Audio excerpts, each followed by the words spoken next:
All right, well, 6:30, call meeting to order. Council met with staff and legal counsel in closed session and gave direction. All members are present this evening. Please stand for pledge allegiance. So let us pledge.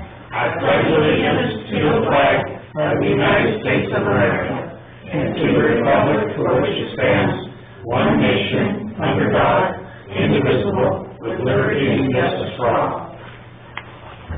Heavenly Father, we thank you so much for this time that we get to spend together. We ask for a hedge of protection around our citizenry with all of the things that are going on. Let us make wise and good decisions for our town. In your name we pray. Amen. Amen.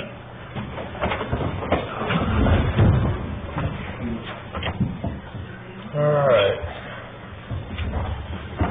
Proclamation of recognitions, appointments are none this evening. Public comments and business from the floor. If there's anybody who'd like to speak on an item that is not agendized, now is your time to step to the podium.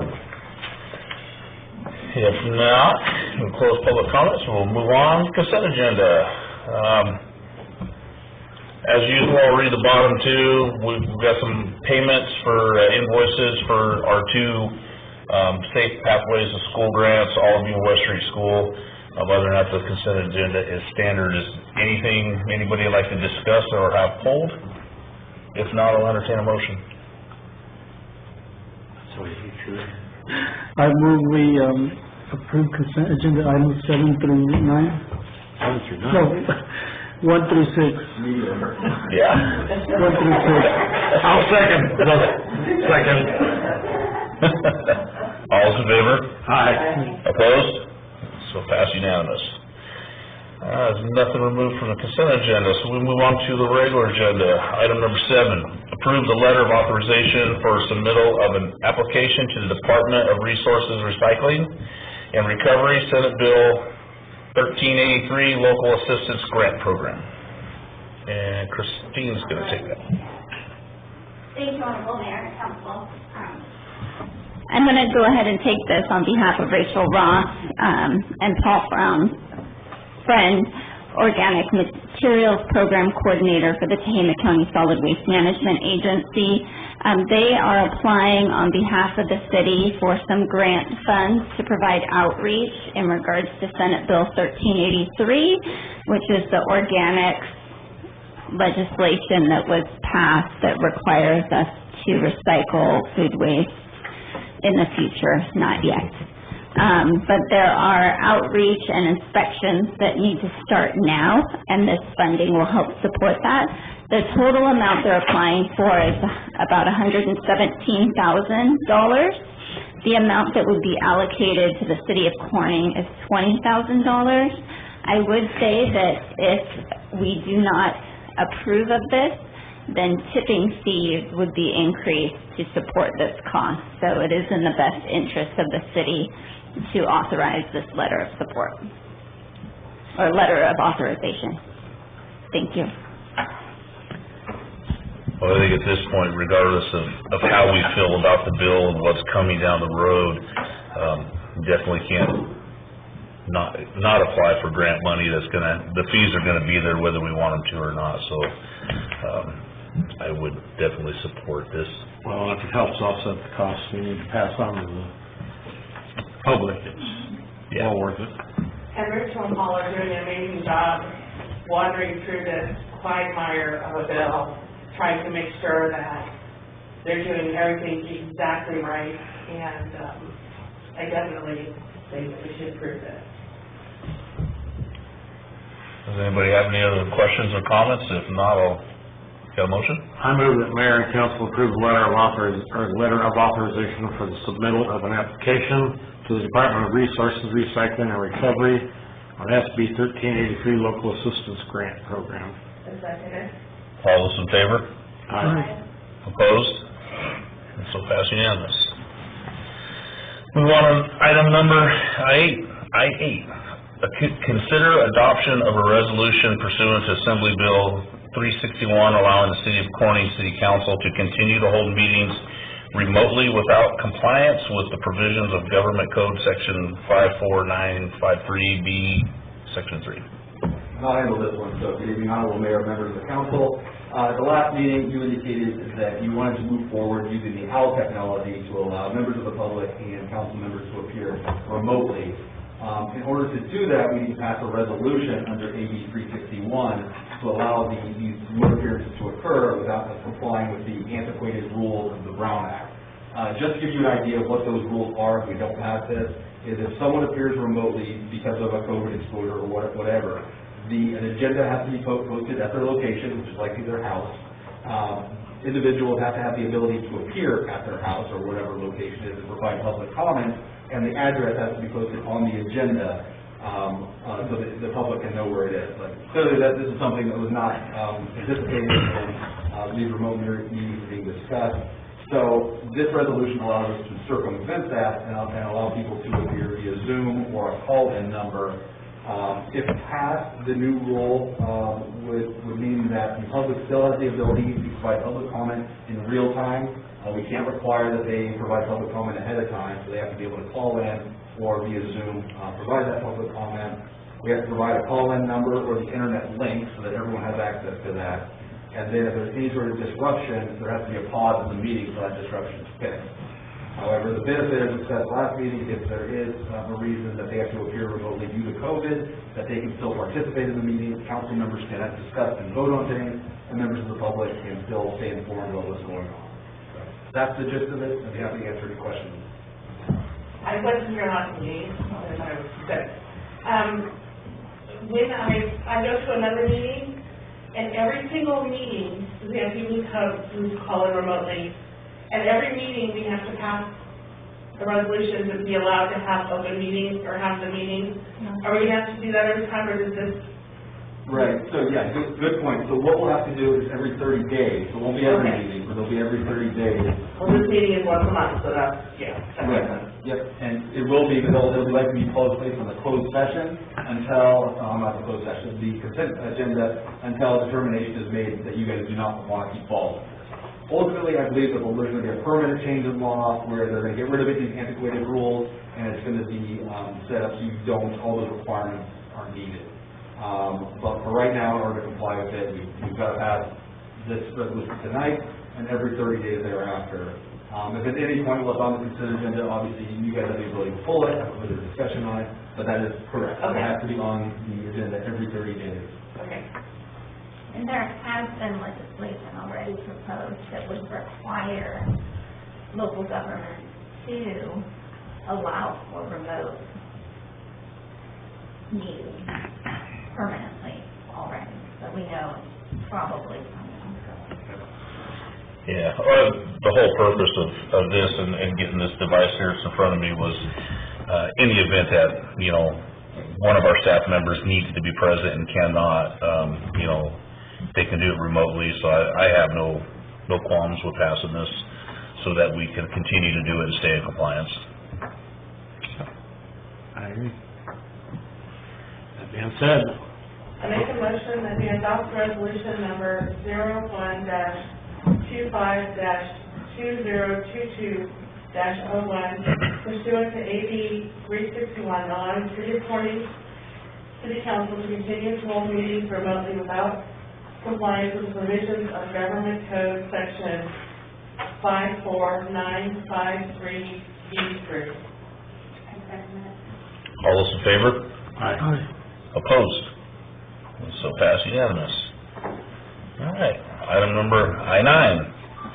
Mayor Snow request for discussion of possible action in regards to Cal OSHA and County of Tehama quarantine and isolation guidelines. I'll go ahead and take that. Okay? Thank you, Honorable Mayor and Council. During public comment at the last city council meeting, Mayor Snow expressed his frustration with the County of Tehama's quarantine and isolation guidelines being stricter than the state of California or CDC. Since this time, Tehama County Public Health Officer Jennifer Brown, who also is a practicing doctor at St. Elizabeth Hospital, reduced quarantine and isolation guidelines to be consistent with the state for fully vaccinated with a booster and fully vaccinated, not eligible for a booster shot individuals. I tried to, after having a conversation with Mayor Snow upon his request to put the item on the city council agenda, I clarified what his concerns were, and then I tried to compare what the Cal OSHA quarantine and isolation guidelines are with the county of Tehama, and that's provided in your agenda packet. I would say that there are different rules between CDC, CDPH, Cal OSHA, and the county of Tehama. So if we're strictly looking at city staff quarantine and isolation guidelines, we would be comparing Cal OSHA to the county of Tehama's guidelines. So with that, that's what you have before you. The major differences are highlighted in gray, and they are primarily for not boosted individuals. For quarantine, the Cal OSHA guideline is if asymptomatic, they quarantine for 5 days, then test. If negative test results and no symptoms, I just noticed the typo there, I apologize, the employee can return to work. In the county of Tehama, there's a 10-day quarantine since last exposure to someone with COVID-19 if they are not boosted or eligible for a booster but have not received that booster shot.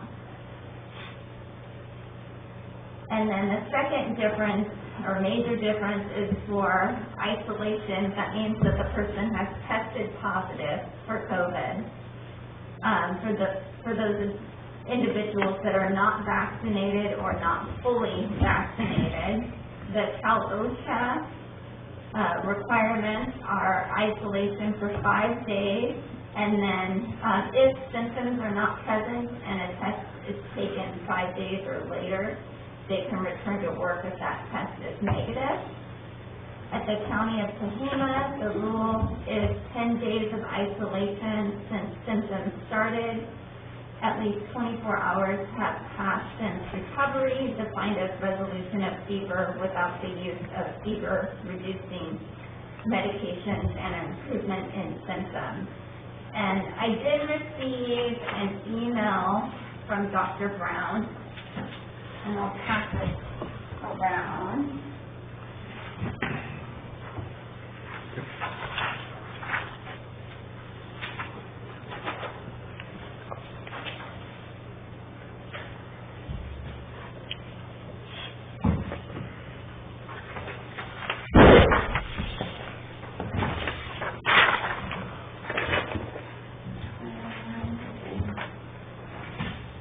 Because it's not included in the agenda packet and it's not too lengthy, I will go ahead and read it.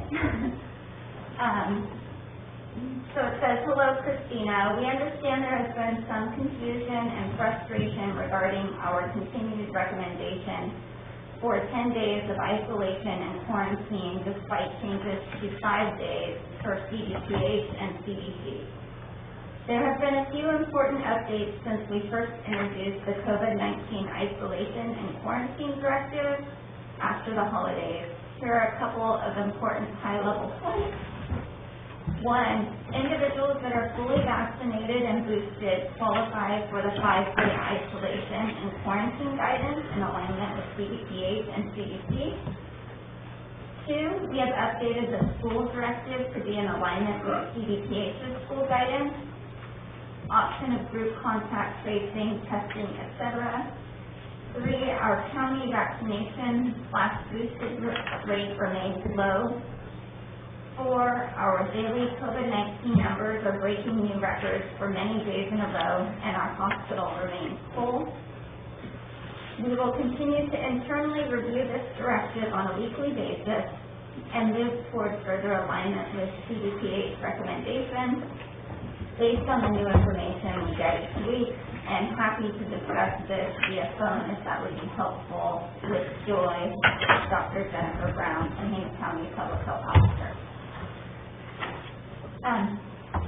So with that, before I turn it over to Colin and the mayor, from a city manager perspective, the past few weeks have been challenging. Past 2 years have been challenging. I'm tired of it. I think we're all very tired of it, and sometimes it's hard to keep the train going. These past 2 weeks, it was very hard to keep the train going. Some of you may not know, but I was doing billing for the city to make sure our water and sewer billing went out because of folks on quarantine and isolation orders. We're just really small on the city hall side that it doesn't take much to take us out. So just regular illnesses coupled with COVID, quarantines, and isolations can be very difficult in a small city. It's not that things are any worse in Corning than it is anywhere else, right? Well, at least anywhere else than Haines County, I'll say. But with that, what I have noticed is masking really works. And when I have employees wear masks and they're exposed to somebody that's turned positive from an exposure outside of work, I don't have to put them on quarantine. They can continue to work. And so for me, the best way to keep these employees at work despite their vaccination status is really them just being cautious and wearing a mask. I know some departments that's more difficult to do, like with law enforcement than others, but certainly in the city hall and office type environments, masking is certainly possible. While uncomfortable, it is possible. And so I think I'll leave it to that. Sure. So Christina asked me to look into whether or not the city can impose conflicting rules regarding the time period. And really there's a 1979 Attorney General opinion that addresses this. It specifically states that cities within a county are bound by county rules and regulations adopted by the county pursuant to the state emergency laws during a county proclaimed local emergency. So since that Attorney General decision came out, there's only really been one time where it was challenged in the court, and that actually just came up recently down in Orange County, where the city of Laguna Hills tried to challenge a county order, and ended up going to a trial judge there that held that it was enforceable, even though it's 1979 Attorney General decision.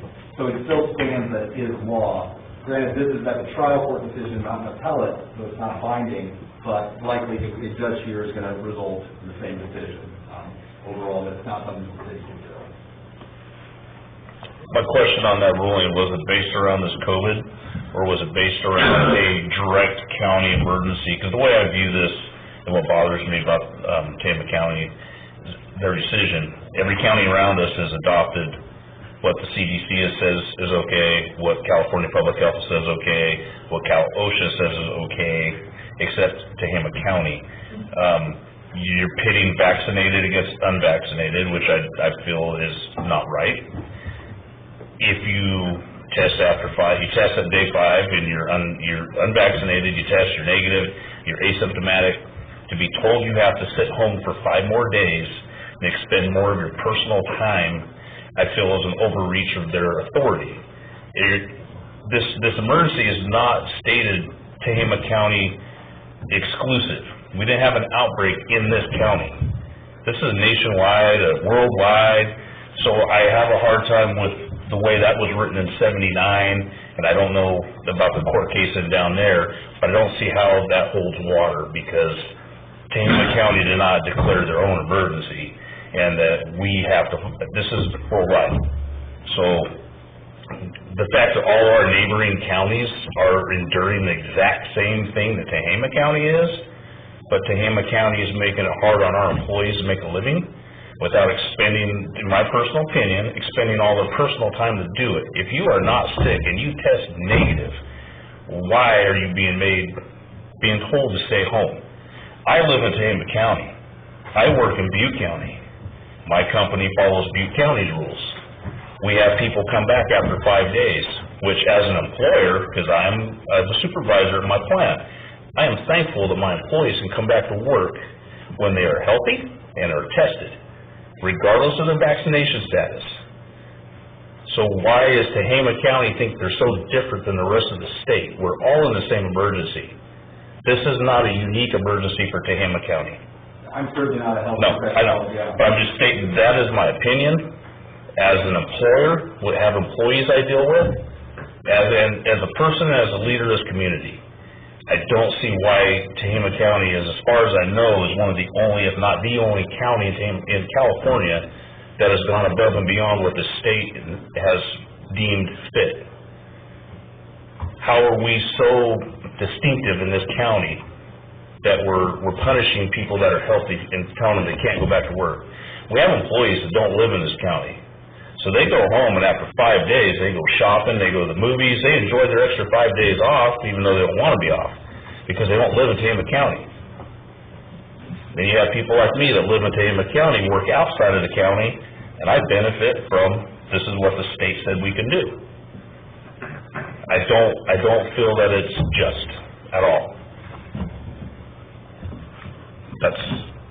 That's why I asked to have this put on. I would like to see the city fall in line with what Cal OSHA, that's their job to protect our workers. I feel we should be falling in line with what Cal OSHA recommends. But that's for you guys to decide. I agree that if a person is asymptomatic, test negative, after 5 days, they should be allowed to go back to work. And, I don't want to be judgmental, but since this whole thing started, I haven't trusted the Tehama County Health Department really anyway. I mean, just the way, and I realized when we had a representative come down and talk to us, their facts and figures were a little mixed up, but it was early on in the whole process, but, I haven't had a lot of faith in them, just what parts I've dealt with them, being quarantined a couple of times, and their follow-up and lack of tracing, contact tracing and stuff, and just haven't had a lot of faith in them. But I think if a person is healthy and test negative, they should be allowed to come back to work. And I'll state this too, I wholeheartedly understand that this virus has affected some people very, very severely. I'm not saying that it doesn't, but if somebody's not sick, somebody's asymptomatic, has tested negative, for the life of me, I cannot see why Tehama County is separating vaccinated, unvaccinated. If you're vaccinated, you can come back to work after 5 days. If you're unvaccinated, we're going to punish you and make you stay home another 5 because we're trying to force our agenda on you. That's my personal feeling of it. The vaccine is not a pesticide. It does not kill the virus. It does not keep you from spreading it. You spread it just like anybody else. So I feel it's a very unfair ruling by Tehama County Public Health. Well, and I read that you actually, if you're vaccinated, can spread it more because your symptoms begin slower. So, I don't like the idea of pitting vaccinated against unvaccinated when they're saying it doesn't matter if you're vaccinated or unvaccinated, you're going to get it regardless of the new variant. yeah. But they do when it comes to your ability to return to work and provide a living for your family without using all your personal time, sick time, vacation time. If they're willing to let you come back vaccinated, once you test negative, why does it matter if you're unvaccinated? If you're negative, you're negative. Test them every day. You need to. And I believe, the testing is fine. Test them for the additional 5 days while they're at work.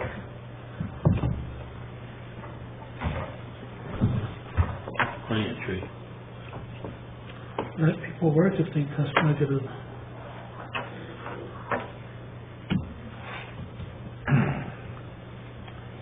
Is there any other comments, questions, concerns? If not, I'm gonna make the motion that the city of Corning follow Cal OSHA quarantine and isolation guidelines for its city staff and employees. I'll second that. All those in favor? Aye. Aye. Karen, did you? Aye. Opposed? It's so passed unanimous.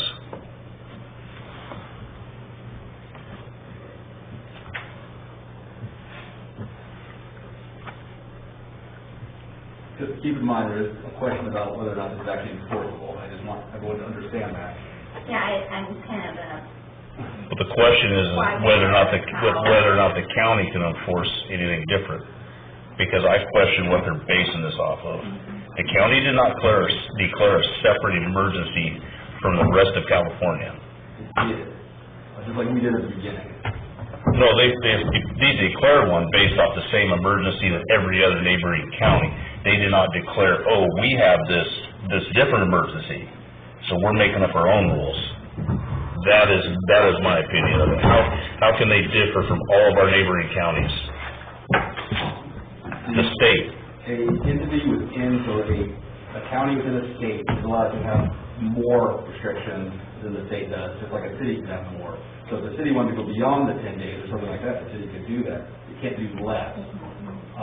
You are putting the city manager in a bit of a tough spot here, because now she's got a law saying that what you guys passed, she can't enforce, because it's not enforceable.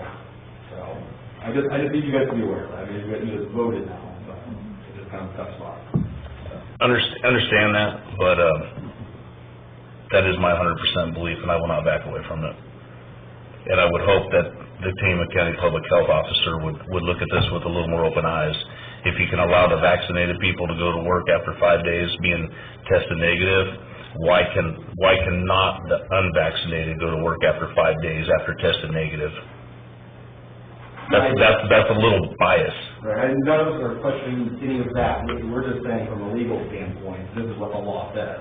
And I'm questioning the law, because I think it's bias. I'd like to just make a point that my best tool is for my employees to She learn. can't hear you. We can't, that's your mask, and sure that way we can't hear a word you guys are saying. My best tool for keeping my employees at work is when they're indoors that they're wearing a mask. Because if I have an employee that's exposed outside of work that tests positive, we have been very successful at keeping transmission from occurring when employees have been wearing masks. We have not been successful when that has not occurred. So I can't control what my employees do outside of work, nor do I want to, nor do I think it's my role to force vaccination. I think that's their decision, but I do have a role to protect my employees and make a safe environment for them. And for that reason, I will continue to require my employees to stay safe, because it also protects the city's bottom line in terms of finances. When I get an exposure at work that was due to transmission at work, we have a work comp liability here at the city, which costs the city money. And so if that employee gets really sick, it costs the city a lot of money. And so I care about my employees. That's always been very important to me. Safety has been important. And so I will continue to do my best to try to keep my employees safe, while also keeping the doors open and keeping this boat afloat. So I am very safe because I want to be able to come to work every day to keep this boat afloat here. And I will try to show a good example for that for all my employees. But I don't think that that's what we're saying, is that we don't want you to be safe. That's not it at all. It's, you know, if wearing masks is what makes you feel the most secure, then I'd say that you should do that. We're just questioning why, if you're negative after 5 days, why can't we do it the same as everyone else? That is wholeheartedly my only intent with this discussion today, was not try to undermine your ability to run your office and keep your staff safe? Because I know you go above and beyond on that. What this discussion was brought forth was my disdain, for a better word, of why Tehama County Public Health has pitted vaccinated versus unvaccinated. If you're vaccinated, you test negative, you come back to work. If you're unvaccinated, you test negative, stay home for 5 more days. That makes absolutely no sense to me, and as an employer myself, I'm thankful. I have had guys that were exposed. I've had guys that have tested negative. One of them was a basketball coach. He tests every week. He tested. After 5 days, he tested negative. He was allowed to come back to work, and I was thankful because we are a short crew also. I needed my employees. He's come back to work. He wore a mask for 5 days when he was around people, and we've had absolutely no issues. Those are the kind of circumstances, and I'm not talking sick people. Sick people need to stay home. But when you have a fully healthy individual that can be here and help our city thrive and provide services, there's absolutely no reason why that person should be sitting at home. I understand. So, oops, I closed out too soon.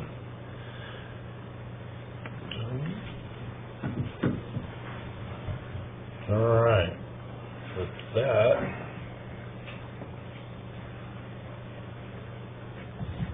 communications, correspondence, information? I don't have anything about it. Was this that you guys just voted to approve? What happens next? What's the next step? I mean, is there a resolution? Is there, or is it, what happens now? Basically, by the action, it will now go to the Title pollution requirements for city employees, and will not be, well, what they're seeking to do is it will go to the Title pollution requirements. Whether or not they can actually do that under the law is a different question. They being the city? Correct. Okay. Well, what the intent of the action was, is to not follow the county and to follow Title pollution. So, do you guys have to get approval from the county, or you're just saying we're independent and this is the decision? For,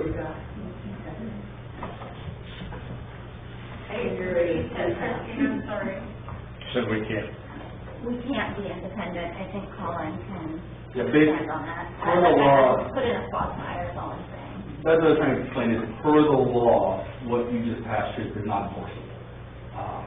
But that's what the law says, there's only one case, it's an attorney general opinion, it's only had one challenge, and that was related to COVID, it was done in Orange County, the city of Laguna Hills tried to go against the county order related to COVID, the county challenged it, the judge said, no, county makes the decision, you have to follow it, so that's where the law is at. It could result in some legal implications. It could result in some legal implications. So county has precedence over city. And the legal authority for that's in the statute. Legally.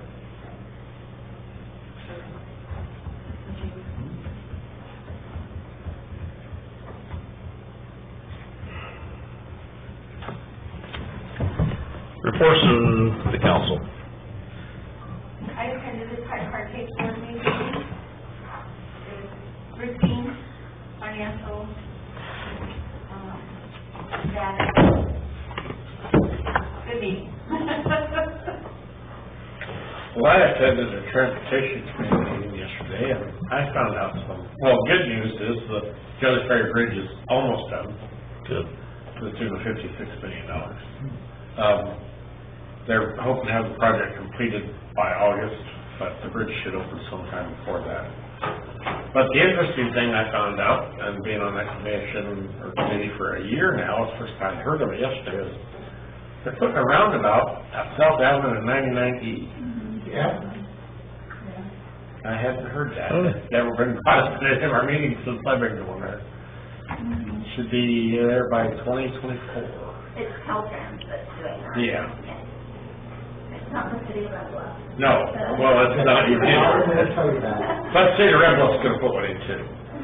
You're talking about 99E. it's South Avenue? Yeah, Wow, that'd be interesting. 65 mile an hour.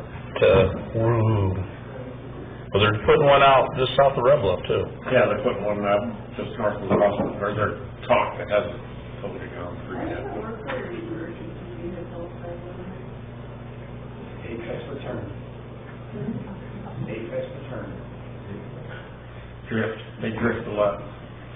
In layman's terms, drift. Karen? I did a meeting, with you on Friday via phone for the, landfill commission. Chewy? Installation dinner, doors open at 5:30, we'll see you then. No host bar. Come and have fun. How about you, Bobby? Well, I've said all I got to say tonight. Meeting adjourned.